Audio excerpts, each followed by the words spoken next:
باللہ من الشیطان الرجیم بسم اللہ الرحمن الرحیم۔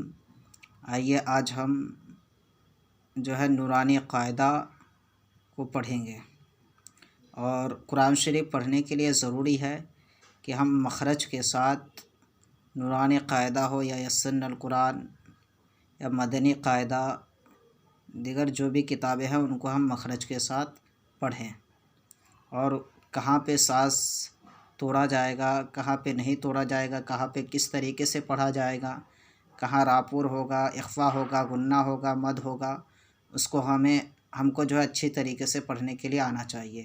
تو ہم کوشش کریں گے انشاءاللہ دھیرے دھیرے تو ہمیں اچھی طریقے سے قرآن شریف پڑھنے کے لیے بھی آ جائے گا۔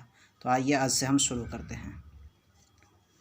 تختی نمبر 1، مفردات۔ مفردات کہتے ہیں الگ الگ حروف کو، ٹھیک ہے۔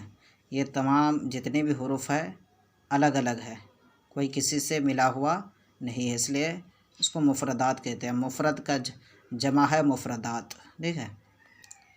تو آئیے ہم پڑھنے کی کوشش کرتے ہیں، اور دو حروف کا ہم مخرج کو جاننے کی کوشش کریں گے۔ الف اور با کی مخرج کو جاننے کی کوشش کریں گے۔ الف ثنائے علیہ کا سرا نیچے والے ہونٹ کے ترے سے مل کر کے الف ادا ہوتا ہے، اور با دونوں ہونٹ مل کر کے، دونوں ہونٹ کی تری مل کر کے با ادا ہوتا ہے۔ یہ دونوں مخرج آپ یاد کرنے کی کوشش کریں، انشاءاللہ دھیرے دھیرے ہم مخرج کو بھی یاد کرنے کی کوشش کریں گے، لیکن آئیے ہم اسے اچھی طریقے سے مخرج کے ساتھ پڑھتے ہیں۔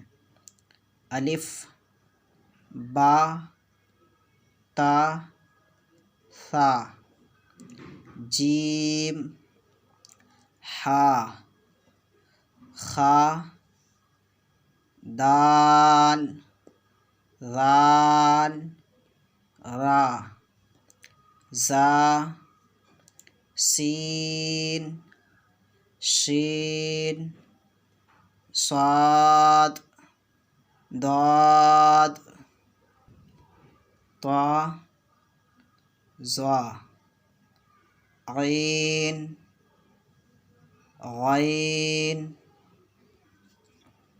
فا، قاف، کاف، لام، میم، نون، واو، ہا، حمزہ، یا۔ آپ اس کو اچھی طریقے سے یاد کریں، اور کس حرف میں کتنا نقطہ ہوتا ہے یہ بھی آپ اپنے ذہن میں بیٹھا لیں۔ نیچے کس حرف کے نیچے نقطہ ہوتا ہے، کس حرف کے اوپر نقطہ ہوتا ہے، کس حرف میں کتنا نقطہ ہوتا ہے، کس میں نقطہ نہیں ہوتا، یہ چیزیں آپ اپنے ذہن میں بیٹھانے کی کوشش کریں، یاد کرنے کی کوشش کریں۔ انشاءاللہ تبارک و تعالی ہم پھر آگے پڑھنے کی کوشش کریں گے، دھیرے دھیرے انشاءاللہ ہم پڑھنے کی کوشش کریں گے، اور ایک دن ایسا ہوگا کہ ضرور ہمیں اچھی طریقے سے قرآن شریف پڑھنے کے لیے بھی آ جائے گا، ٹھیک ہے۔ آپ کوشش کریں۔ السلام علیکم ورحمۃ اللہ وبرکاتہ۔